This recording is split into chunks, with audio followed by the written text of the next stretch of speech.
How would you like to travel to massive convention centers filled with people in unique, extravagant costumes? How would you like to see an excess of artists, craftsmen, and their newest creations, as well as attending panels featuring major TV and film stars, animators, and voice actors? Today's guest will talk about these and other unique experiences he has encountered while attending comic conventions. The Humanities Mass Communications Department at Norwalk Community College presents The New Directors, the show that introduces you to television's future writers, directors, and personalities. And now, join our host, Anthony Grancelli, to meet the next new director.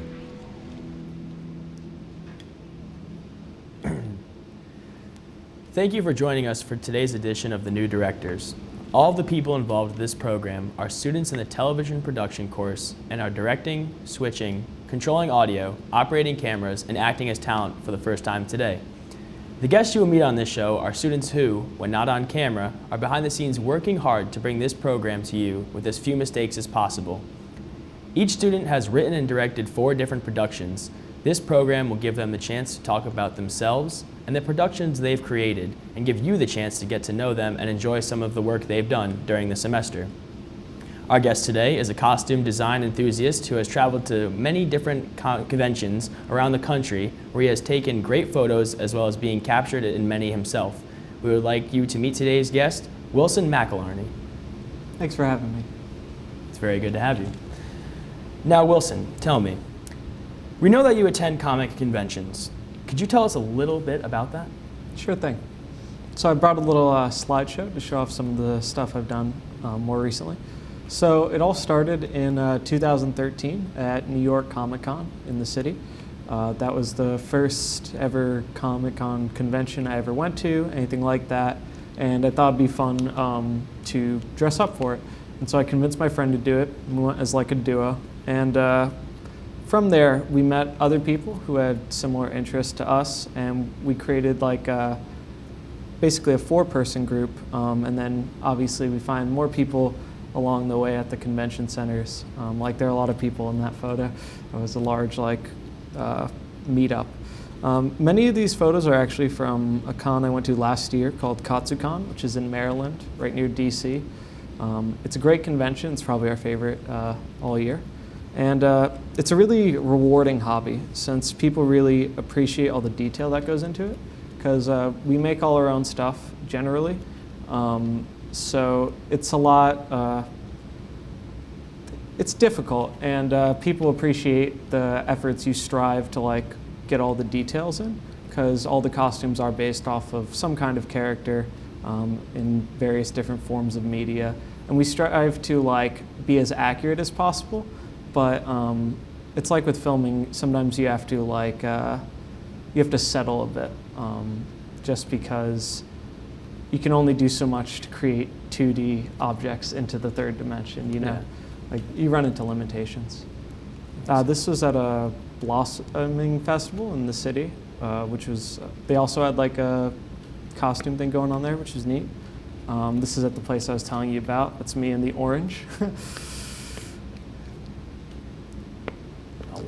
Yeah, and this one, there's more context if you knew which characters we were representing.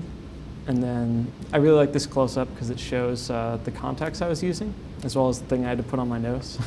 And yeah, it was a really enjoyable experience. Well, if I came across you in a dark room, you'd probably scare the hell out of me, just letting you know right now. Could you tell us why you decided to take the TV production courses? Sure thing.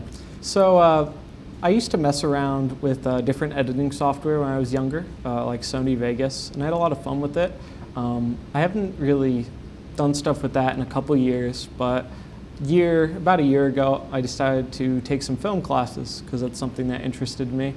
And after taking some of those, I thought it was only natural to take a TV production course because I already learned all these film terminology terms, and now I get to see how they're actually put into use. Nice. So you're learning, that's really good, that's very good. What are some of the most useful things you've learned in the TV production course? Well, there are a lot of useful things I learned.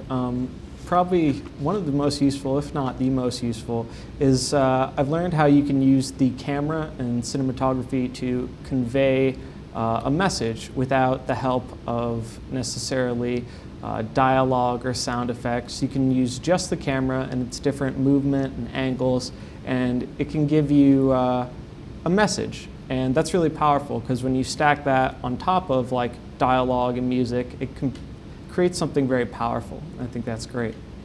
Nice. Very nice.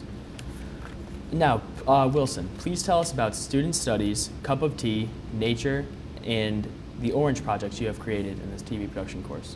Sure thing. So my first was student studies. That one, it's probably my worst one because I didn't do what Peter suggested, and I didn't plan everything out all beforehand like you're supposed to. I just kind of gave myself a couple hours and started shooting and went with it. And that created a lot of problems with time in terms of how long it took to shoot and how long it took to edit, because I was not organized and it just made everything a lot more difficult. I learned about cutting on the action here, and I think I did an okay job with it, but I think I did a lot better with it in the second project, which is the cup of tea. So for the cup of tea, my sister helped me out here. This, I felt like I did a lot better at cutting on the action. There were a lot more fluid moments in it. There were some continuity errors that I didn't really notice until I got into the editing portion. So if I could go back, that's something I would fix. But overall, I was really happy with how it came out. And it worked really well because I actually planned it out and had a shot list and a diagram to refer to. So the nature project, this one was a lot of fun. It probably took the longest for me to film. So with this is Poor Man's Dissolve coming up. We're gonna lose our focus and then get refocused into another shot here. That's probably one of my favorite effects next to the continuous zoom, which is at the end. Yeah, continuous zoom. But I wish I started the nature a little sooner so I could have had more like green leaves in it. And then this is my orange project. So I had a lot of fun with this one. It was about my orange being sentient and it wanted to escape from being eaten.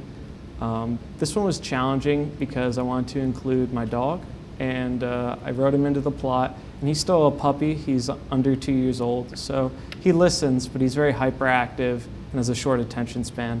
So it took a lot of different takes to actually be able to get him. I give you a lot of credit. It's very hard to bring an animal into production. Now, Wilson, would you like to tell us about your best project? Sure thing. So I think my best project was probably the cup of tea. There are definitely mistakes in it, but the mistakes, I feel, they only take away so much from it. And since it was my second project, I was kind of okay that there were mistakes. I was expecting it, but they were a lot more notable to me than the first project. And because of that, I wanted to try and not have the same mistakes. Like my sister did some incomplete actions, like with the tea bag, where like right there with the kettle, she just kind of was holding it still, and I had to put a thing under the kettle to not burn the wood. So there's like a continuity error, but overall in terms of how I put it together, I was happy with how it turned out. That was very good. Now, how long did you say that took you? Probably 2 to 3 hours. 2 to 3 hours? Nice. Now, you mentioned the variety of things you have learned in this course. What was the most interesting and important skill you learned, and how would you put it to use? So probably the most interesting and important skill I learned was scripting and the process of like storyboarding, because I've had ideas for like projects. I'm a writer and I wanted to get into film and such, but I never really tried it out. And after taking this course and going through the process of scripting and storyboarding for these projects, it really taught me like how much preparation is actually done beforehand. And I didn't really know that before going in. So now I feel that I can go and try out my own like creative projects of stuff I want to do, and I know like what I have to do before I can get into it, like the planning process, if you will. And I think it's really a valuable skill. Well, Wilson, I give you a lot of credit. very talented. Thank you. Today we got to meet someone who shared with us what the world of costume design is like. As a new TV director, he hopes to apply what he has learned here at NCC to enhance his photo and video capturing ability to use at conventions in the future. He also plans to use the new knowledge from TV1 to be able to edit together exciting new projects going forward. We would like to thank Wilson for joining us today. Thanks for having me. It's always a pleasure. We'd love to have you back. We hope you enjoyed meeting one of television's future directors, and we hope you will continue to join us each week to watch our progress. Thank you, and have a great day.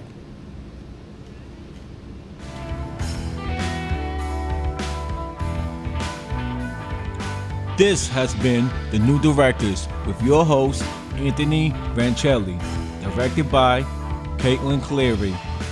I'm your announcer, Josue Wilson. The New Directors is the Norwalk Community College student production.